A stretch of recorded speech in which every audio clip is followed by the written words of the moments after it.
नमस्कार दोस्तों, आज की इस वीडियो में हम बात करने वाले हैं खुजली के बारे में यानी कि ईचिंग के बारे में। दोस्तों, खुजली एक असहज और परेशान करने वाली सनसनी है जो कि आपको अपनी स्किन को रगड़ने या फिर खरोंचने के लिए उकसाती है और मेडिकल भाषा में इसे प्रोराइटस कहा जाता है। और यह ड्राई स्किन, प्रेगनेंसी और कुछ विकारों जैसे कि स्किन डिसीज़ या फिर लिवर डिसीज़ की वजह से भी हो सकती है। खुजली जो है वो वयस्कों में आम है क्योंकि उम्र के साथ स्किन जो है वो स्वाभाविक रूप से ड्राई होती चली जाती है। यह शरीर के एक क्षेत्र तक सीमित रह सकती है या फिर पूरे शरीर में या कई अलग अलग क्षेत्रों में भी हो सकती है। और आपको खुजली होने के कारण के आधार पर आपकी स्किन सामान्य दिखाई दे सकती है या फिर लाल या खुरदरा भी हो सकती है या उसमें दाने या फिर छाले भी हो सकते हैं। मॉइस्चराइज़र व एंटी खुजली क्रीम या फिर लोशन वगैरह का इस्तेमाल और ठंडे पानी से नहाने से खुजली से राहत पाने में मदद मिल सकती है। हालांकि पूरी तरह से खुजली को खत्म करने के लिए उसके कारण की पहचान और इलाज की ज़रूरत होती है। खुजली के उपचार में दवाएं, गीली ड्रेसिंग और लाइट थेरेपी यानी कि फोटोथेरेपी भी शामिल है। अब दोस्तों हम बात कर देंगे कि खुजली के लक्षण क्या होते हैं। दोस्तों, खुजली से खोपड़ी, हाथ, पैर के छोटे क्षेत्र या फिर पूरे शरीर को प्रभावित कर सकती है। खुजली जो है वो बिना किसी अन्य खास लक्षण के हो सकती है। इसके साथ कुछ और भी लक्षण हो सकते हैं जैसे कि लालिमा, खरोंच के निशान, दाने या छाले, सूखी व फटी त्वचा और चमड़े जैसे या फिर खुरदरे पैच भी हो सकते हैं।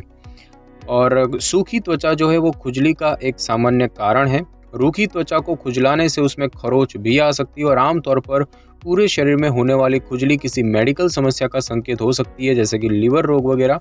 और इन स्थितियों में त्वचा में शायद कोई बदलाव ना आए। अब दोस्तों बात करते हैं कि खुजली के क्या कारण है यानी कि खुजली क्यों होती है। दोस्तों, खुजली कई कारणों की वजह से हो सकती है जैसे कि स्किन की समस्याएं, कुछ बीमारियां, कुछ नर्व डिजीज यानी कि तंत्रिका संबंधी रोग, कुछ मानसिक रोग और एलर्जिक रिएक्शंस। कभी कभी कारण का पता नहीं चल पाता है। बात करें दोस्तों स्किन की समस्याओं की, तो स्किन से जुड़ी कुछ समस्याएं खुजली का कारण बन सकती है जैसे कि रूखी त्वचा, एक्जिमा यानी कि डर्मेटाइटिस, सोरायसिस, स्कैबीज, परजीवी, जलना या फिर घाव के निशान यानी कि स्कार, कीट का काटना और पित्ती। और बात करें दोस्तों आंतरिक रोग की, तो पूरे शरीर में खुजली एक अंतर्निहित बीमारी का लक्षण हो सकती है जैसे कि लिवर रोग, गुर्दे की बीमारी, एनीमिया, डायबिटीज, थायराइड रोग, मल्टीपल मायोलोमा और लिम्फोमा। तंत्रिका संबंधी कुछ विकारों की बात करें तो उनमें है मल्टीपल स्क्लेरोसिस, नस दबना और शिंगल्स यानी कि हर्पीस जोस्टर भी शामिल है। मानसिक रोग की बात करें तो उसमें चिंता, ओसीडी और डिप्रेशन भी शामिल है। और बात करें एलर्जिक प्रतिक्रियाओं की, तो उन केमिकल, उन साबुन और अन्य पदार्थ से भी एलर्जी हो सकती है और जिसकी वजह से खुजली हो सकती है। इसके अलावा मादक पेन किलर जो होते हैं यानी कि ओपियोइड्स जैसी कुछ दवाएं होती है वो भी खुजली का कारण बन सकती है। अब दोस्तों हम बात करेंगे कि खुजली से बचाव कैसे किया जा सकता है यानी कि खुजली होने से कैसे रोक सकते हैं। दोस्तों, खुजली को रोकने का सबसे अच्छा तरीका है अपनी त्वचा का ख्याल रखना। और त्वचा की रक्षा के लिए स्किन क्रीम और लोशन का प्रयोग करें। ये आपकी त्वचा को मॉइस्चराइज करते हैं और खुश्की को रोकते हैं। सनबर्न और त्वचा को नुकसान होने से बचाने के लिए नियमित रूप से सनस्क्रीन का उपयोग करें। नहाने के लिए मुलायम प्रकृति के साबुन का प्रयोग करें और उससे आपकी त्वचा में जलन नहीं होगी। गर्म पानी की जगह गुनगुने पानी से नहाएं या फिर शावर लें। ऊनी और सिंथेटिक्स जैसे कपड़ों से बचें, ये त्वचा में खुजली उत्पन्न कर सकते हैं। सूती कपड़े पहनें और बिस्तर पर सूती चादर बिछाएं। चूँकि गर्म शुष्क हवा त्वचा को रूखा बना सकती है और इसीलिए अपने घर का तापमान कम रखें और एक ह्यूमिडिफायर का इस्तेमाल करें जो कि एक वायु को नम रखने वाला उपकरण होता है। खुजली से छुटकारा पाने के लिए खुजलाने के बजाय उस हिस्से पर एक गीला कपड़ा या फिर थोड़ी बर्फ रखें। आपके डॉक्टर खुजली यानी कि प्रोराइटस के इलाज के लिए दवा लिख सकते हैं जिसमें कि एंटीहिस्टामाइन और स्थानिक स्टेरॉइड शामिल है। दुर्लभ मामलों में स्टेरॉइड गोलियां और एंटीबायोटिक दवाओं की भी आवश्यकता हो सकती है। बात करें इसके निदान की दोस्तों की खुजली का निदान कैसे किया जाता है, तो डॉक्टर आपका शारीरिक परीक्षण करेंगे और आपके लक्षणों के बारे में कई प्रश्न पूछेंगे जैसे कि आपको कितने समय से जलन हो रही है, क्या ये जलन शुरू और बंद होती रहती है, क्या आप जलन उत्पन्न करने वाली किन्हीं पदार्थों के संपर्क में आए हैं, क्या आपको किसी प्रकार की एलर्जी है, खुजली सबसे गंभीर रूप से कहाँ होती है और आप कौन सी दवाएं ले रहे हैं, या फिर हाल ही में कोई ली गई दवा के बारे में।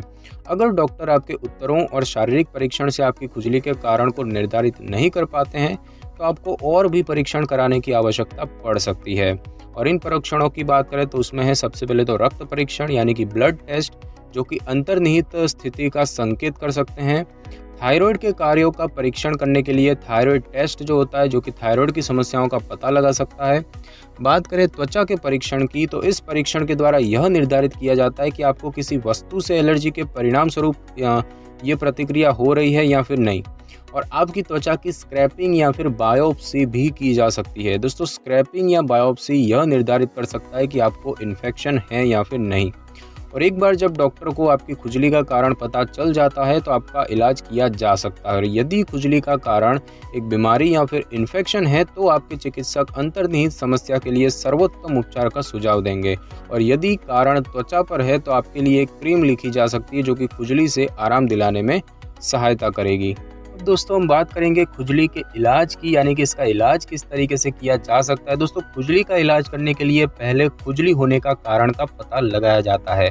फिर कारण के अनुसार डॉक्टर इलाज का सही विकल्प चुनते हैं, जिसमें शामिल है दवाएं, लाइट थेरेपी और अंतर्निहित रोग का उपचार करना। सबसे पहले बात करें दवाओं की, तो कुछ दवाएं खुजली को कम करने में मदद कर सकती हैं, लेकिन ध्यान रहे कि कोई भी दवा डॉक्टर से पूछे बिना ना लें। उनमें है कॉर्टिकोस्टेरॉइड क्रीम। यदि आपकी त्वचा खुजली के कारण लाल हो गई है तो आपके डॉक्टर प्रभावित हिस्सों में दवा युक्त क्रीम लगाने का सुझाव दे सकते हैं। वह आपके खुजली वाले हिस्सों को पानी या फिर किसी अन्य घोल में भिगोए गीले सूती कपड़े से ढककर रखने का सुझाव दे सकते हैं। और गीली पट्टियों की नमी त्वचा को क्रीम को अवशोषित करने में मदद करती है और त्वचा को ठंडक भी देती है, जिससे कि खुजली कम हो जाती है। बात करें कैल्सिन्यूरिन अवरोधक की, तो कुछ मामलों में टेक्रोलिमस और पिमेक्रोलिमस दवाओं का उपयोग कॉर्टिकोस्टेरॉइड क्रीम के बजाय किया जा सकता है, और खासकर अगर खुजली ज़्यादा बड़े हिस्से में नहीं है। और बात करें एंटी डिप्रेसेंट की, तो ये जो दवाएं होती है ये खुजली को कम करने में मदद कर सकती है। अंतर्निहित रोग के उपचार की बात करें तो यदि जांच में एक आंतरिक रोग पाया जाता है, जैसे कि गुर्दों की बीमारी, आयरन की कमी या फिर थायराइड की समस्या, तो इन बीमारियों का इलाज करने से अक्सर खुजली से राहत मिलती है। और खुजली से आराम दिलाने वाले अन्य जो तरीके होते हैं उनकी भी सिफारिश की जा सकती है। लाइट थेरेपी या फोटोथेरेपी की बात करें तो फोटोथेरेपी में आपकी त्वचा पर पराबैंगनी किरणें डाली जाती है, और जब तक खुजली को नियंत्रित नहीं किया जाता है तब तक फोटोथेरेपी दी जा सकती है। और बात करें वैकल्पिक दवाओं की, तो ध्यान, एक्यूपंक्चर या फिर योग से भी आपको तनाव संबंधी खुजली के लक्षणों से कुछ राहत मिल सकती है। दोस्तों, बात करें कि आपको किन चीज़ों से परहेज करना चाहिए, तो खुजली उत्पन्न करने वाली वस्तुओं या फिर परिस्थितियों से बचें। अपने लक्षणों के कारण को पहचानने की कोशिश करें और उससे बचें, और ऐसा विशेष रूप से मोटे कपड़े, अत्यधिक गर्म कमरे, बहुत गर्म पानी से स्नान या फिर जलन उत्पन्न करने वाले पदार्थ जैसे कि सुगंधित साबुन या डिटर्जेंट, गहने या फिर एक सफाई उत्पाद के कारण ये हो सकता है। जब भी संभव हो खरोंच से बचें। खुजली वाले हिस्से को खरोंच से बचाने के लिए उसे ढककर रखें, नाखून काटें और रात में दस्ताने पहनें। और बात करें तनाव कम करने की, तो तनाव जो है वो खुजली को और गंभीर बना सकता है। तो परामर्श, व्यवहार संशोधन चिकित्सा, ध्यान और योग जो है वो तनाव से राहत पाने के कुछ तरीके हैं। और अब बात करें कि खुजली में आपको क्या खाना चाहिए, तो सबसे पहले तो है कि बीफ या चिकन सूप। चिकन सूप जो है वो हैंगओवर के लिए अच्छा होने के साथ साथ त्वचा को स्वस्थ बनाने वाला अमाइनो एसिड ग्लाइसिन प्रदान करता है। ओमेगा 3 युक्त मछली के तेल, ये जिलेटिन कैप्सूल ब्लड प्रेशर को कम कर सकते हैं तथा त्वचा की खुजली और सूजन को दूर करने में मदद कर सकते हैं। केले की बात करें तो पोटेशियम से भरपूर होने के साथ साथ इनमें हिस्टामाइन की मात्रा को कम करने वाले पोषक तत्व मैग्नीशियम और विटामिन सी भी होते हैं। बेरी की बात करें तो आप ज़्यादा मात्रा में बायोफ्लेवोनॉइड युक्त बेरी खाने की कोशिश करें, जैसे कि ब्लूबेरी। बीज की बात करें तो फ्लैक्स, कद्दू, तिल या सूरजमुखी के बीजों में मौजूद आवश्यक फैटी एसिड एक्जिमा को कम करने में मदद कर सकते हैं। तेल युक्त मछली की बात करें तो सैल्मन, मैक्रेल और सार्डिन को बहुत आवश्यक आहार माना जाता है और ब्लड प्रेशर को कम करने, वो विटामिन डी, प्रोटीन और कुछ विटामिन बी के अच्छे स्रोत होने के साथ ये त्वचा के लिए फ़ायदेमंद हैं। और बात करें ताज़ी सब्जियों की, तो अनेक तरह की ताज़ी सब्जियां खाने से आपके शरीर में पोषक तत्व और एंटीऑक्सीडेंट का स्तर बेहतर हो जाएगा। तो दोस्तों आज की इस वीडियो में बस इतना ही। अगर आपको मेरी ये वीडियो अच्छी लगी हो तो वीडियो को लाइक और शेयर करें और कमेंट करना बिल्कुल भी ना भूलें। और अगर आप हमारी चैनल पर नए तो चैनल को कर लें सब्सक्राइब और बेल आइकन के बटन को कर लें क्लिक, ताकि मेरी नई वीडियो की नोटिफिकेशन सबसे पहले आपको मिल सके। Thanks for your time.